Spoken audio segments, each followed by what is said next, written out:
So at the D.school, we believe that everyone is creative, and artistic ability is certainly one aspect of that, but we're much more interested in your willingness to try something new, your ability to work with people who have a different expertise than you, your willingness to embrace ambiguity, to show unfinished work.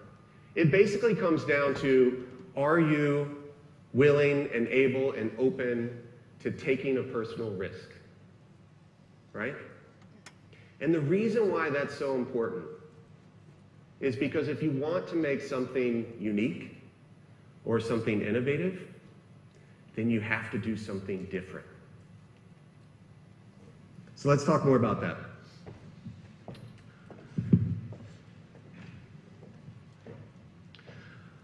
About a year ago, Wired magazine did an interview with Melinda Gates. Melinda and her husband Bill, of course, run the Gates Foundation. They do a lot of work in the developing world. And the first question in that interview was this one: what do you think is the most interesting innovation that's happening in the developing world? And Melinda Gates said human-centered design. And here's why I think that's really important. One, because human-centered design is what I teach at Stanford, so it's nice to be validated. But the main reason is because she didn't say a product or a service or a particular piece of technology. Instead, she said a process. And the reason why I think that is so interesting is because every product or service or piece of technology that we put out into the world gets replaced, right? They're all sort of, I think of it as layers on an onion. Everything that we create is going to be superseded by something else eventually, right? If you design for websites, you know that you have one layer and then you have a next version and you have a next version. Same with apps, they're constantly being updated. Even companies, right, are replaced by other companies. Like right now, it seems like Google is very powerful, except here in Europe, right? And but before that, it was Netscape, and then it was Yahoo, and now Google is there, and eventually it'll be something else, right? This is the nature of things. So if you are focused on just the products or the services, if you're just focused on the outcomes that you create, you're limited by what your vision is for that outcome. But if instead you're focused on a process, and you use a process to develop these outcomes, then you can develop a consistent way to come up with creative things all the time. And that's what we're really focused on at the D.school. These are the mindsets that we try to teach. So because we're focused on process, we're really focused on behavior. What kind of behavior do you undertake when you're doing your work? And I'm going to give you some examples of some of these. So the first one is radical collaboration. The D.school is a real misnomer. How many of you have heard of the D.school before? Okay, great. That's awesome. So it stands for the Design School. We're officially the Hasso Plattner Institute of Design at Stanford, but we're not actually a school. In that it's a really big deal to be a school at Stanford. There are 7 schools: engineering, business, medical, law, right? We don't actually offer degrees at the D.school. We're an institute within the School of Engineering. And we also don't teach design at the D.school. Not what you would normally think of as design. We don't teach product design or web design or graphic design. We teach a design process to mostly students who are not professional designers. But one of the things that's really special about the D.school is we teach elective courses to students who get into graduate school anywhere on campus. So because of that, we're the only place where students come together from all 7 schools and work on projects in multidisciplinary teams. So our students come from all over.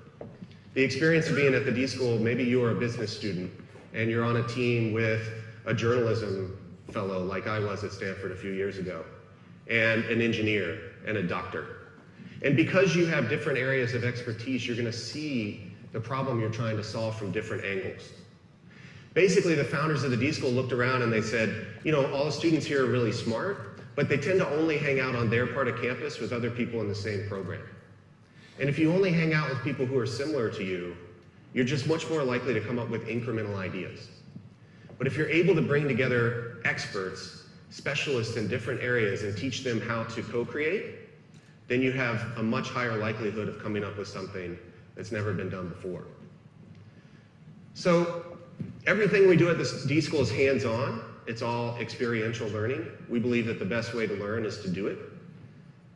We always take on real-world projects.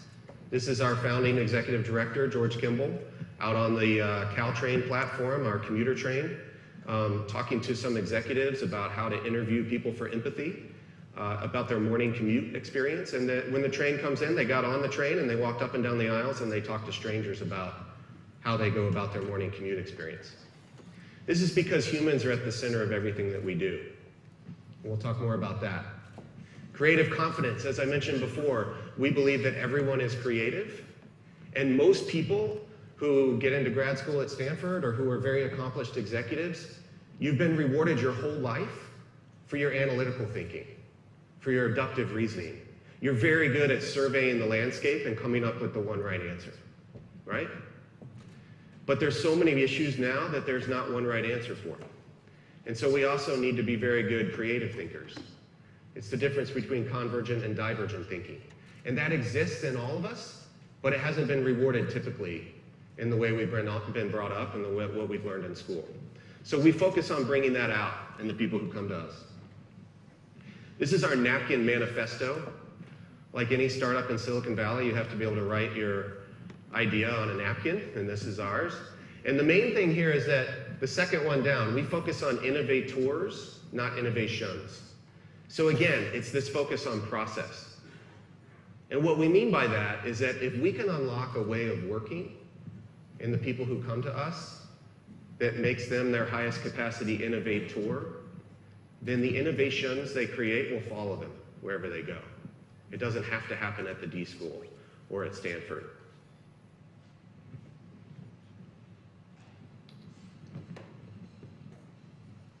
Be mindful of process.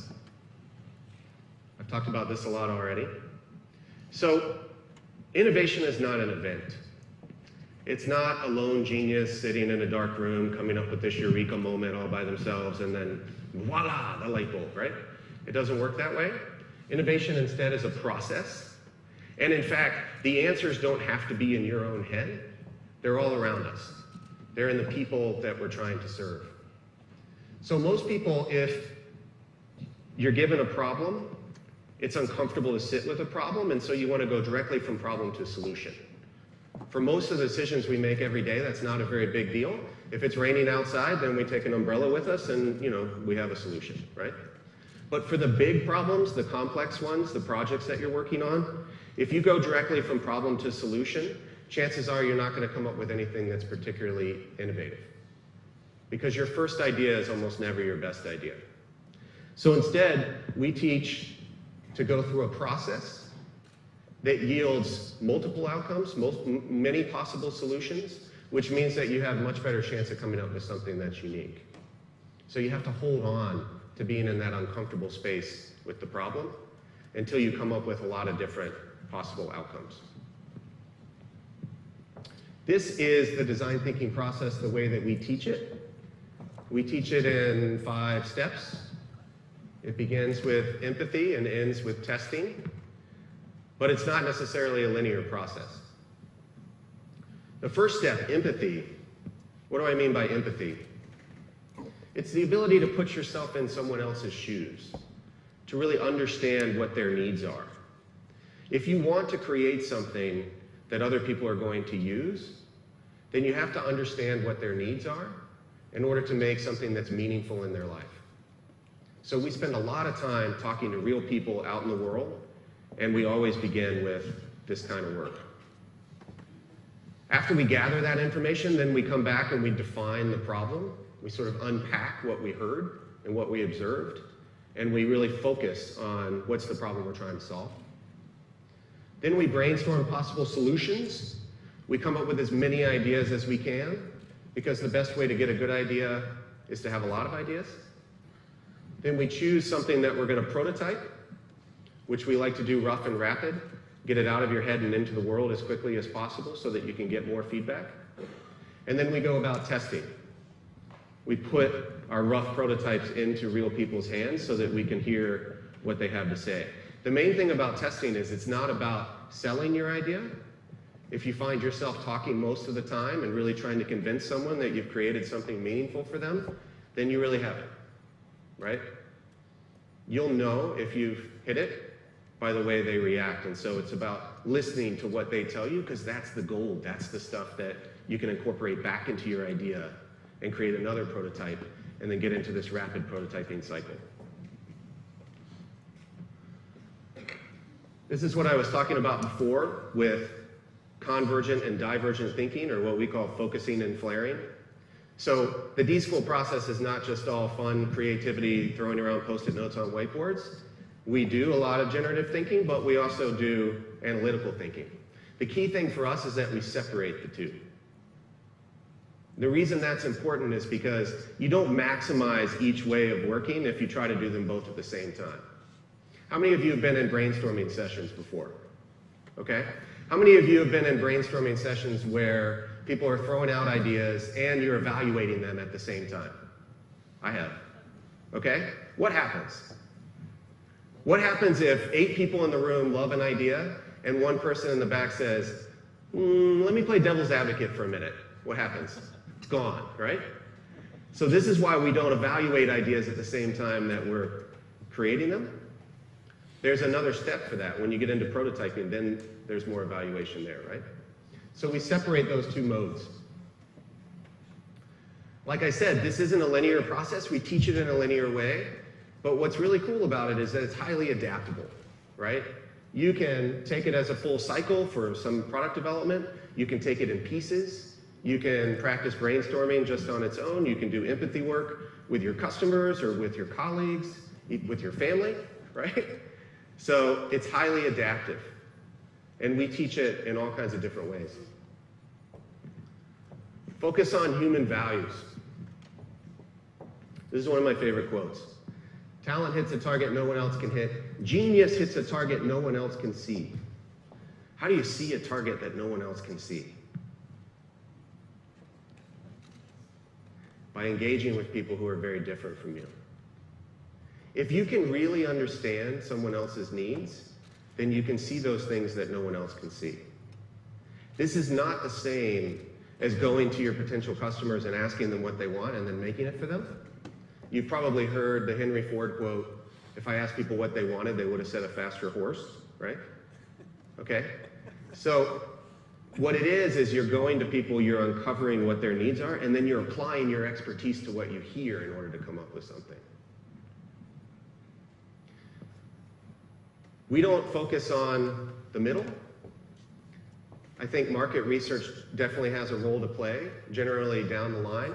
But market research, through surveys and things like that, are not the same as real deep empathy work. Because what happens? Sometimes if you focus on the middle of that bell curve because it's a big potential market, you end up designing something that has something for everyone, but no one really wants, right? This is not something you'd be able to carry in your pocket, even though it's pocket knife. Sure, it's got something for everyone. It's a cool thing to have on your desk and like play with when people come in. But that's what happens a lot, right? We make concessions and we try to create things that serve everyone's needs, but in the end, serve no one.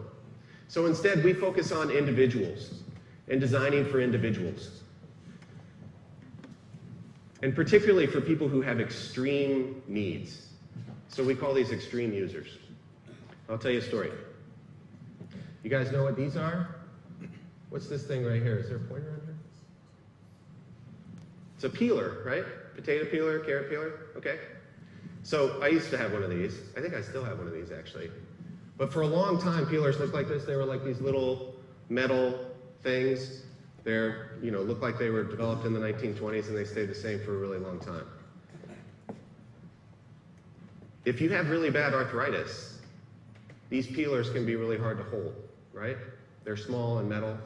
And this is exactly the case of the wife of the CEO of a company called Hasso. Have you guys heard this story? So Hasso makes kitchen utensils.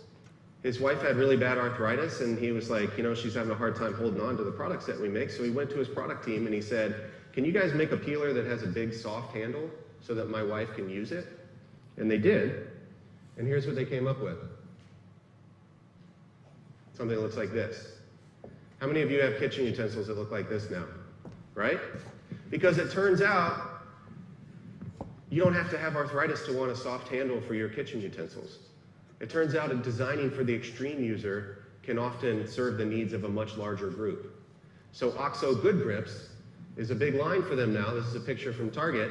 Almost everything has these big soft handles. The same thing is true with wheels on suitcases. Wheels on suitcases were originally designed for pilots who had really quick turnaround times. They were flying like short flights, regional flights, and they had quick turnaround times in the airport, and they needed to get from one gate to the other. And so somebody designed wheels on suitcases for them. Now we all have wheels on suitcases, right? Because you don't want to have to carry them around. So the thing about designing for extreme users is you come up with a solution that's really unique, that's specific, right? And then it ends up serving a much larger audience. Here's another story. Tide.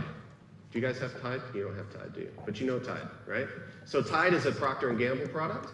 We've done a lot of work with P&G over the years. Tide is the #1 clothes detergent in the United States and has been for, I don't know, half a century. When Tide first launched, this was their target customer.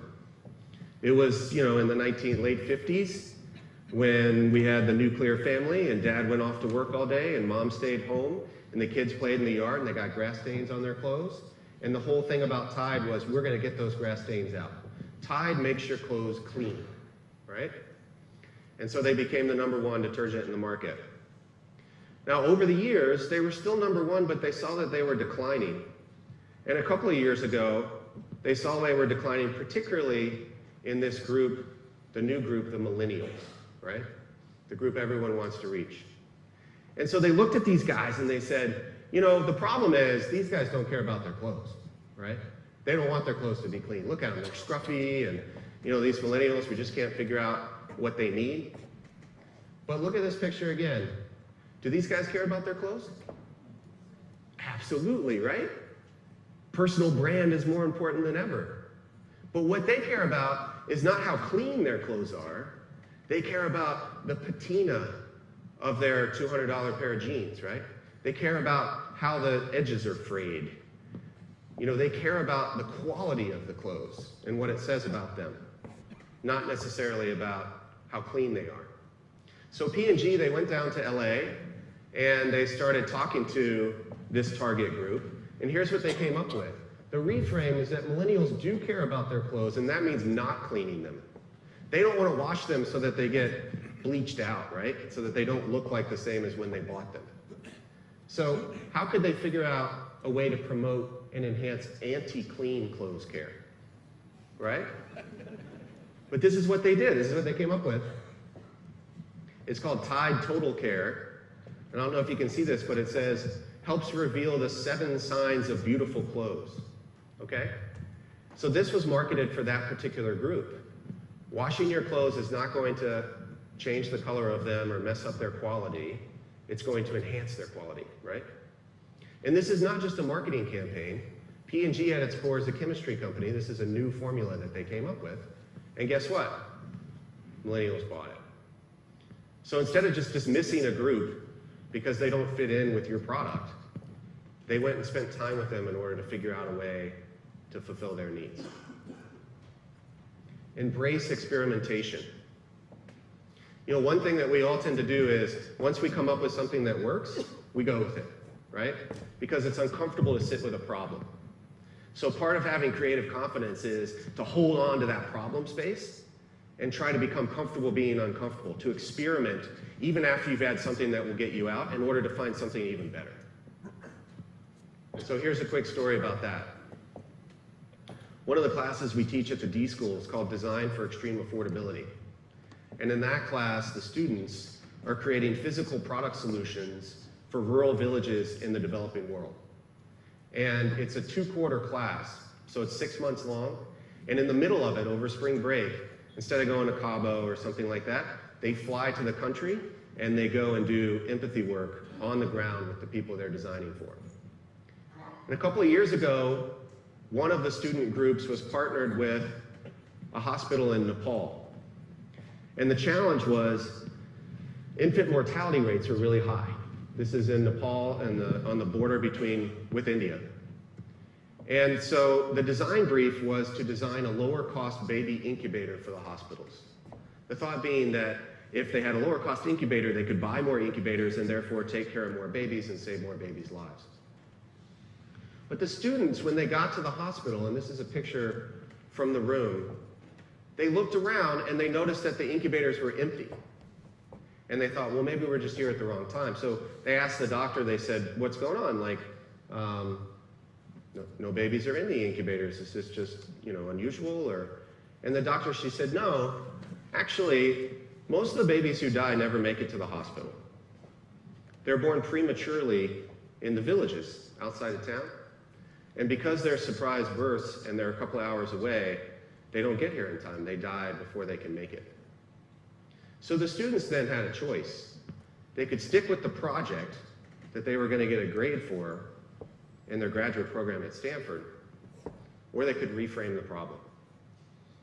Okay, so they hopped on a bus, they went out to a rural village, they met a mother whose baby had died, confirmed what the doctor had told them. And instead of sticking with the brief they were given for their class, they decided to go with a different problem. And here's what they came up with. So it's called the Embrace Infant Warmer, right? And it's basically a sleeping bag for a baby. And it comes with this bag of phase shift material, this paraffin wax down here in the corner. And all you have to do is be able to boil water. You don't even have to have electricity in order to heat up that wax.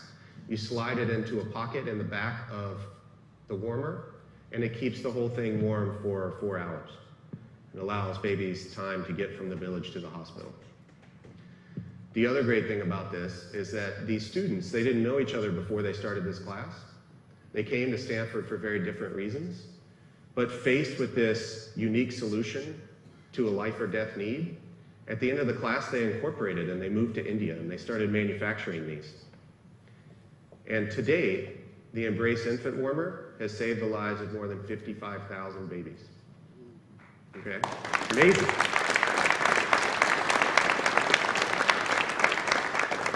The thing is, these guys, none of them, you might have looked at their degrees that they were studying, none of them were materials experts. They'd never made products before. One was computer science, one was business, right? One was electrical engineering. But once they found the interesting problem, they were smart enough to know where to go and look for the people to help them, to give them the answers. And I think this is really significant for any type of work that you're doing, okay? This is what it looks like. So the distinction I want to draw right now is that most of us think of innovation as creative problem solving, right? In this example, it was, we need a lower cost baby incubator. Okay, so let's design an incubator that has solar panels on it, and so it doesn't cost as much to use, or maybe we're going to use different types of parts, or we're going to find a different supplier. This is like the most creative incubator you've ever seen, right? There's nothing wrong with that. There's nothing wrong with creative problem solving, but it's all incremental. That's iterative innovation. If you really want to come up with something disruptive, then it's really about creative problem finding, okay? So for them, it's not about incubators. The problem was how to keep the baby warm from village to hospital, right? They found a creative problem. And here's the thing that's also really cool. Often when you find a truly unique problem that needs to be solved, or you frame it in a unique way, the obvious solution becomes the disruptive innovation. How are we going to keep a baby warm from village to hospital? How about a sleeping bag, right? So they came up with this sleeping bag. And then they used creative problem solving to make the sleeping bag work, right? To come up with the phase shift material. It's not just a sleeping bag. It's a very creative way to design a sleeping bag that's actually an infant warmer. Does that make sense? The reason why I think this is so relevant is because when you're an expert in your domain, more often than not, people are doing creative problem solving. You are so close to the thing that you create that it's very hard to think of the problem in a different way. When I was at a newspaper and we need a better newspaper, then let's redesign the newspaper, right? But you have to be able to step out and say, does it have to be a newspaper? Maybe not, right? So make room for creative problem finding if you really want to come up with something that's never been done before. Bias toward action. So we don't do a lot of sitting around and talking at the D-School. We don't have any auditorium seating in our spaces. We really want people to get up and go out in the world and interact with real people and prototype and make things as they go. So here's a quick story about that. This guy's name is Akshay Kathari. This was a couple of years ago. He was a computer science master's student at Stanford. And one of our classes is called Launchpad. It's a startup class. It's kind of like Startup Labs. And in that class, you only have 10 weeks. In the first 5 weeks, you have to launch your product into the world. By the 10th week, you have to sell a unit of it, or you fail. So it's very fast. And a couple of years ago, Akshay had an idea for a news aggregator app on the iPad. Only he was a computer science guy, so he knew how to aggregate publishers' feeds to pull content in. He had no idea how people wanted to use it. And you remember when tablets first started coming out, it's kind of quaint now to think about. It's only been a couple of years, but there's a question of whether people were going to hold it in portrait or in landscape, right? And as a designer, you were like, does it have to work the same both ways? And so he basically went out to a coffee shop on University Avenue in Palo Alto, which is like Main Street, every day, and he would test his ideas for the way this app should be designed. And he started out with a big piece of cardboard and with colored Post-it notes, because it's designed in a grid, right? And so he'd say, if this is all content from one publication, do you want to swipe through it? Or do you want to do it vertically? Do you want to scroll? And then he'd go back at night, he'd take the feedback and he'd work it into his code. And then he'd come back the next day with a little bit nicer prototype. Eventually he had the device and he would take that to the coffee shop. Akshay is a very quiet, very nice guy. He went to this coffee shop so much that they banned him for life. They said, stop it, you're bothering people. And he can't go back there. This is the app that they came up with. It's called the Pulse iPad app. Has anybody ever heard of this? No? Okay. So I was actually at the Washington Post when this came out, and I was in a meeting where the lawyers were drafting a cease and desist letter to Akshay because they were pulling Washington Post content and too much of it. And the New York Times did the same thing. And when I met him a couple of years later at the D-School, he said, oh yeah, man, that was really helpful because when the big publishers sent us those letters, the VCs over on Sand Hill Road said, these kids must be onto something, we should give them some money, right? And so they ended up raising about $9 million and started this company. And last year, they got acquired by LinkedIn for $90 million. So 3 years after they started. So Akshay's a really smart guy, really knows how to code, didn't know anything about design, and yet went out every single day and talked to users in order to figure out how to get that right. They were first to market. They were the #1 news app in the Apple Store when it launched. They got a shout out from Steve Jobs on stage, and a couple of years later, they got acquired for a lot of money. But it's that bias toward action that really led them there. Okay, the last thing I want to talk about is organization design. And this is what I'm teaching now at Stanford. And the reason why this is really important to me, it goes back to what I said at the beginning. It's great to create awesome products.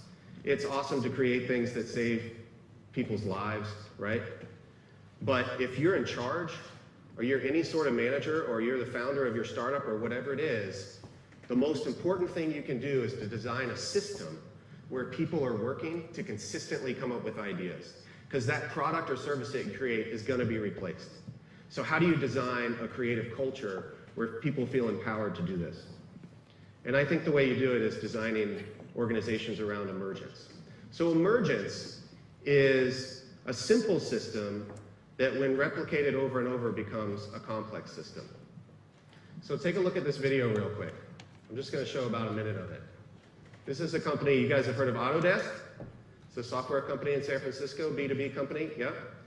And a couple of years ago, they took it upon themselves. They were growing and doing a bunch of different things, and some of the folks who worked there created this data visualization of the organizational changes at Autodesk. And the way it works is at the very beginning. So check out the bottom of this screen.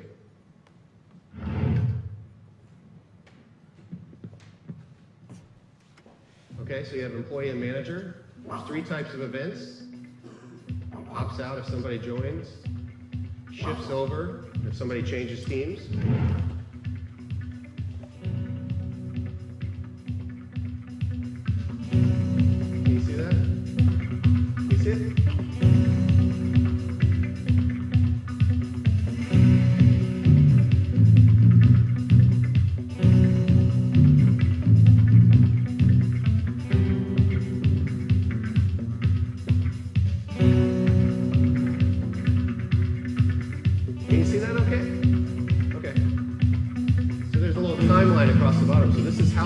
changing inside their company as days go on. People are constantly shifting teams. They acquire a new company and it pops out of the side, okay? So can you turn the volume down just a little bit, but let it keep playing? Thanks, guys. What does this look like? What does this look like to you? What does it remind you of? Anybody? A jellyfish, yeah? What else? What's that? A heart. Looks like a heart, yeah? Anything else? The universe, okay? So everything that you mentioned, I think it looks like a cell. It's kind of cellular, like maybe the mitochondrion is up there or something. That's about as far as I know. Everything you said, though, is organic, right? This is because organizations are organisms. They are alive. They are made up of real people. And you have to design them as such. Okay, take a look at this. Can you see this? Have you guys ever seen these before? The Starlink, do you have those here? Close by. I think this is from the UK. You can see it? So these are starlings, these are birds, right? They're flying around, they look like a cloud in the sky, they're forming and reforming.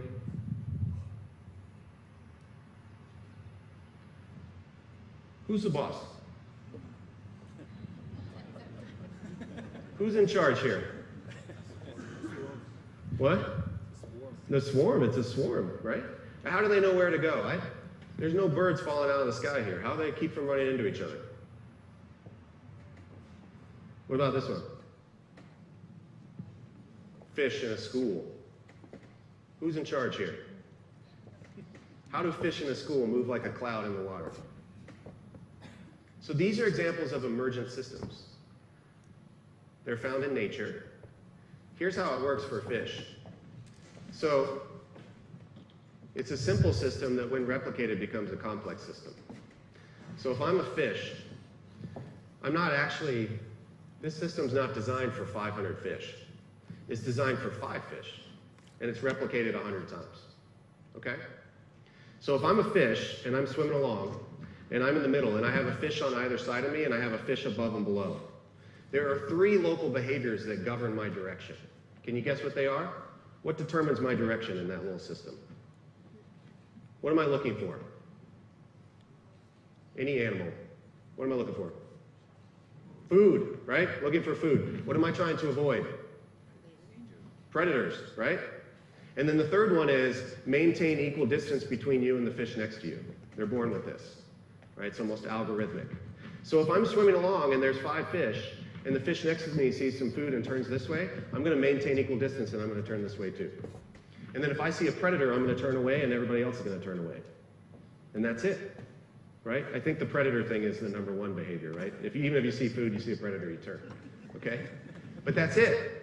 Those are the 3 behaviors that govern the fish's interaction, and then you replicate it over and over again and you have something like this. So there's a couple of rules when you're designing for an emergent system. The first thing is to break things up. You want to have a whole bunch of fish. The next thing is to look for these independent patterns. How do you, what is your little unit? What's the unit that you're going to replicate? The next one is to articulate the local behaviors. How do you want people to act? Maintain equal distance, look for food, avoid predators, okay? The last one is to amplify what's working. Once you get it right, replicate it. So here's an example of that. The D.school. The D.school is an emergent system. It's not hierarchical. There's not one person who's saying, here's what we're going to do in 5 years from now.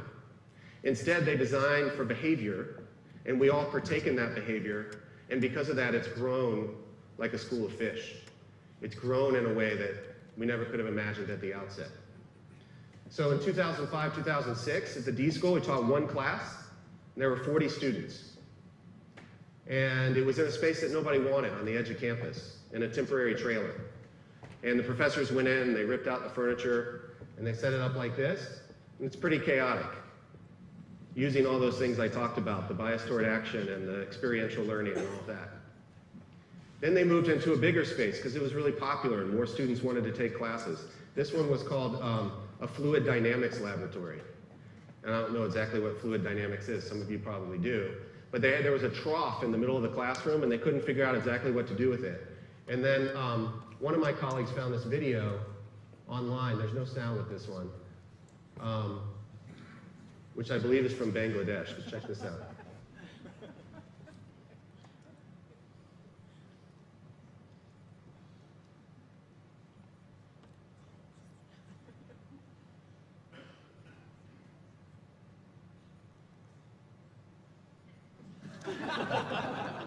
Okay? So it's a market. And just because a train comes through there once a day for 30 seconds doesn't mean you can't do something else with that space. So the D-School is designed very much in this way. Everything's on wheels, and you push things out of the way when you don't have class, and then when you do have class, you pull everything in, and it gets fully saturated, okay? So it's super malleable, which means that you have to create the space to elicit the type of behavior you want people to undertake in it. Whereas in most classrooms, there's permanent seating, and it's auditorium seating, which means you're going to default to a lecture-based way of teaching. But when you have to be purposeful about how you want people to act in the space, and you design the space for that, then you get much more out of it.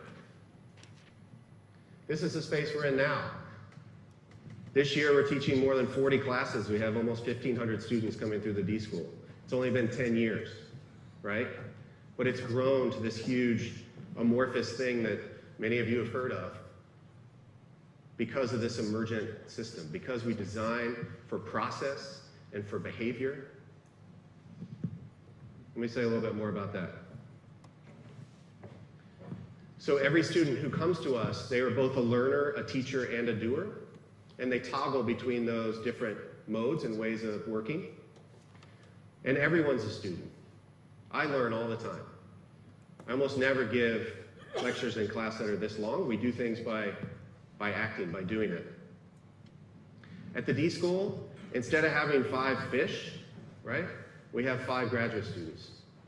So in this example, you might have an MBA student, a business student in the middle, and an engineer on one side, and a doctor on the other, and a law student, and someone from the School of Education. This is our simple system, right? Now, can you guess what the behaviors are? The local behaviors? It's not look for food, avoid predators, maintain equal distance. It's design thinking. We teach them this process. It's the empathy, define, ideate, prototype, and test. So this never changes. If you have a class of 50 students, we'll have 10 teams of 5. They're using design thinking, focusing on their users, rapid prototyping to come up with interesting solutions to a complex problem. The variable is in the problem. If the class is designed for extreme affordability, then they're going to a third world country and they're designing a physical product solution. If it's for healthcare, then they're doing something in healthcare. If it's public policy, then they're doing something in public policy. That's how we have 40 classes. So the variable is in the problem you're trying to solve, but the unit doesn't change. And that's what's so cool about this process. It's super malleable, just like a school of fish. And then one innovator inspires the next, and people bring interesting problems to us and say, hey, can I teach a class in this? And we say, yeah, let's try it out. Let's see what happens. And then suddenly we're working in all of these really interesting areas. And that's how it spreads. So think about how you can design your system in an emergent way. Last thing I want to talk to you about, creative leadership. So the reason why this emergence, I think, is really important is because this is exactly how the internet works, right? It's a bunch of different nodes, and it connects us as individuals with other individuals in a way that we've never been able to connect before. Technology enables us to do more with less and cheaper than we ever have been able to before. And so the digital age rewards the self-navigator, the people who are comfortable being uncomfortable, the ones who want to work in this emergent type of system. Now, there are still a lot of hierarchical systems. And I'm not saying that if you have some market advantage in your particular field, that you should scrap the hierarchy, scrap the design for efficiency, and just go to this model, right? But you do need to have both. Because if you don't have part of your company that's working in a way that will consistently develop new ideas, somebody else is doing that. And eventually it will take over. This is what we see in Silicon Valley all the time, right? So I don't think that organizations have to have just one design. but you have to have somebody who's designing in a way that's going to come up with new things all the time, even while you're taking care of the thing that pays the bills. Like Google, right? Google's a very innovative company. The folks who are doing the search, right, are not sitting around saying, hey, what if maybe we just not do search this way, right? Because that's where all the money's coming from. So they focus on that really hard, but they use that money to fund things like Google X and self-driving cars and Project Loon and all those different things that they're doing, right? So how do you have both? Okay, so creative leadership. This is a model that my colleague Adam Royalty came up with. He actually does the research at the D.school. We measure like how people feel about their own creativity before they do things with us and after, right? And this is his model, and I think it's really brilliant. It's kind of a roadmap for people who want to have creative organizations. So we basically start over here with the internal, with what we call creative self-efficacy, or creative confidence is shorthand for that. Do you believe in your own creative abilities? How many of you think of you're creative? Yes, right? I can look at a problem, I can solve it in a creative way. That's creative self-efficacy. We really focus on that with our students, right? Once you believe in your own creative ability, now you're going to apply it. We call this creative agency. This is the radical collaboration I'm talking about. You have 4 or 5 students in a team, they all believe they're creative, and now they're going to learn about how to work with other people who are different from them. As you start to apply it, you make stuff. You make those products and services, right? You come up with interesting solutions to complex problems. This is your creative output, the manifestations of your creative agency. Now, hopefully, you create something like Embrace or Pulse, something that has creative impact in the world, something that makes a difference for the people that you're designing for. But what I love about this is that it starts as an internal process, inside an individual. Do you think that you're creative? And then as you move along, it moves out into the impact in the world. So many executives will say, we want to have an innovative company. We want to have creative impact in the world. But they don't do anything to figure out how to get there, right? So when I talk to folks, I say, if you want to have creative impact in the world, what are you doing over here? Do the people who work for you feel like they can take creative risks? How are you incentivizing people trying stuff that they've never done before? Remember, if you want to create something innovative, you have to do something different, right? Otherwise, you're just doing the same thing. So are you incentivizing ways for people to try something different? And if so, how are you putting them into teams? How are they applying that, right? And then what's the space between the teamwork and the output they come up with? So for a leader, it's really about these little red lines in the middle. But if you want to end up over here, you have to think about it from the individual level out. And that's human-centered design. That's human-centered design applied to your own organization. I decided a couple of years ago when I moved into education that there's nothing more important to me than people. There's always going to be cool stuff that we can make. But if you put your equity, so to speak, in people, you'll find that you make more interesting things than you could have imagined.